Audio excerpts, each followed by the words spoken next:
जी, स्वागत है आप सभी का इंडिया टैक्स चैनल पर। टैक्स रिलेटेड अपडेट्स पाने के लिए आप हमारे चैनल को सब्सक्राइब कर सकते हैं। तो चलिए आज बात करेंगे एक बड़े ही इम्पोर्टेंट टॉपिक के बारे में कि हम अपने सेविंग अकाउंट में कितना कैश जमा करा सकते हैं या फिर कितना कैश हम अपने सेविंग अकाउंट से निकाल सकते हैं। ये मैं बात करूंगा 1 साल की। तो चलिए शुरू करते हैं। सेविंग अकाउंट में मैं आपको सबसे पहले बता दूं कि एक लिमिट होती है साल की 10 लाख रुपए की। आप 10 लाख रुपए तक का कैश सेविंग अकाउंट में डाल सकते हैं और 10 लाख रुपए तक का कैश ही सेविंग अकाउंट से निकाल सकते हैं। ऐसा नहीं है कि आप 10 लाख से ज्यादा नहीं निकाल पाएंगे, 10 लाख से ज्यादा जमा नहीं करा पाएंगे। सब कुछ हो सकता है, पर इसके लिए आपके पास जस्टिफिकेशन होनी चाहिए, क्योंकि इनकम टैक्स डिपार्टमेंट कभी भी आपको नोटिस भेज सकता है। उसके बाद आपको इसकी इंफॉर्मेशन देनी होगी कि किस लिए आपने 10 लाख से ज्यादा रुपए जमा कराए और सोर्स क्या है इस रुपीज का।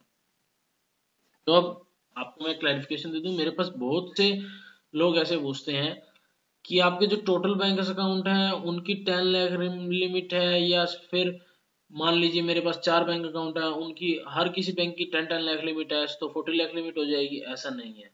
मान लीजिए मेरे की 4 बैंक अकाउंट है तो पैन नंबर तो सब में सेम ही है। मेरे पैन नंबर के ऊपर ये 10 लाख रुपए की लिमिट है सेविंग अकाउंट की। मतलब मान लीजिए मेरे 4 बैंक अकाउंट है, मैं चारों बैंक अकाउंट में 2.5 लाख रुपए जमा करा रहा हूँ, तो मेरी लिमिट 10 लाख हो जाएगी पूरी। अब नेक्स्ट एक और बात मैं बता देता हूँ। कई लोग पूछते हैं कि हमने सर सिंगल ट्रांजेक्शन में कैश जमा करा दिया 10 लाख रुपए का बैंक में, या फिर हमने 2 लाख करके जमा कराया, 3 लाख करके जमा कराया। तो कोई फर्क नहीं है इसमें। आप चाहे 10 लाख सिंगल ट्रांजेक्शन से जमा करा दें या 2 लाख करके 3 लाख करके जमा कराएं, बात वही है, लिमिट 10 लाख है। अब बात करते हैं, अगर हमारी जो लिमिट है वो 10 लाख से क्रॉस हो जाती है तो क्या होगा। अगर मान लीजिए हमारी लिमिट 10 लाख से क्रॉस हो जाती है तो इनकम टैक्स डिपार्टमेंट के पास ये इन्फॉर्मेशन बैंक भेज देता है। उसके बाद इनकम टैक्स डिपार्टमेंट वेरीफाई करता है उस बंदे की फाइल करी हुई आईटीआर से। जब इनकम टैक्स डिपार्टमेंट को दिखता है कि इस बंदे ने आईटीआर तो सिर्फ 2.5 लाख 5 लाख रुपए की इनकम तक की भर रखी है और इसकी बिजनेस में रिसिप्ट ज्यादा हो रही हैं, मतलब बैंक में पैसा ज्यादा आ रखा है, बहुत ज्यादा, तो आई इनकम टैक्स डिपार्टमेंट को पता लग जाता है कि कुछ मिसमैच है इसकी आईटीआर की डिटेल्स में, जो कुछ इनकम है इसने जो शो नहीं करी है। तो उसके बाद इनकम टैक्स डिपार्टमेंट आपको नोटिस भेजता है। नोटिस भेजता है कि आपका इतना कैश डिपॉजिट कहाँ से आया, आप इसको एक्सप्लेन करें। तो आपको एक्सप्लेन करने का मौका मिलता है। उसके बाद अगर आपकी बिल्कुल ट्रांजेक्शन सही है, कैश डिपॉजिट आपका यहाँ से हो रहा है, आप इनकम टैक्स डिपार्टमेंट को बता दें, तो उसके बाद आपका मैटर सोल्व हो जाएगा। अगर ये जो इनकम है आपने आईटीआर में शो नहीं कर रखी है, बैंक अकाउंट में जो आपने कैश डाल दी आईटीआर में शो नहीं कर रखा है, तो इनकम टैक्स डिपार्टमेंट आपसे इसके ऊपर 60% का टैक्स चार्ज कर सकता है। तो ये अनडिस्क्लोज्ड इनकम मानी जाएगी, जिसे आपने अपनी आईटीआर में तो शो नहीं किया, पर सेविंग अकाउंट आपने 10 लाख से ज्यादा की लिमिट को क्रॉस किया था। तो इनकम टैक्स डिपार्टमेंट आपसे डिमांड कर सकता है 60% ऑफ टैक्स की दिस अनडिस्क्लोज्ड इनकम की। तो सीधा सीधा पॉइंट ऑफ व्यू यही है कि आप अपनी आईटीआर में अगर आपकी 10 लाख से ज्यादा की लिमिट क्रॉस हो गई है सेविंग अकाउंट की, तो आईटीआर में आपकी पूरी इनकम शो कर दें, नहीं तो नोटिस आने के चांसेस बहुत ज्यादा होते हैं। अब नेक्स्ट मैं आपसे बात करता हूँ, कुछ ऐसे पर्सन हैं जिन्होंने 10 लाख अपने सेविंग अकाउंट में डाल दिए और आईटीआर भी नहीं फाइल कर रखी है। अब इनकम टैक्स डिपार्टमेंट ऐसे बंदों के पास क्या करेगा, ऐसे बंदों के पास इनकम टैक्स डिपार्टमेंट सीधा नोटिस भेज देगा। क्यों?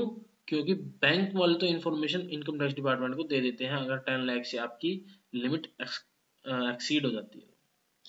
तो इनकम टैक्स डिपार्टमेंट के पास ये इन्फॉर्मेशन चली जाएगी, फिर वो आपके पैन के अगेंस्ट, आपके अगेंस्ट एक नोटिस काट देगा कि ये ट्रांजेक्शन आपके बैंक अकाउंट में हो रखी है, कैश आपने इतना जमा कराया है, इसका आप हमें इंफॉर्मेशन दें, एक्सप्लेन करें।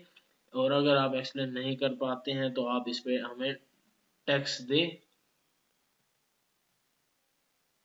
तो अगर आप अपनी इनकम को एक्सप्लेन नहीं कर पाएंगे तो आपको इस पर टैक्स पे करना पड़ेगा। अगर आप अपनी इनकम को इसको एक्सप्लेन कर देंगे तो कोई भी दिक्कत नहीं है, पर आपको आईटीआर जरूर फाइल करनी है।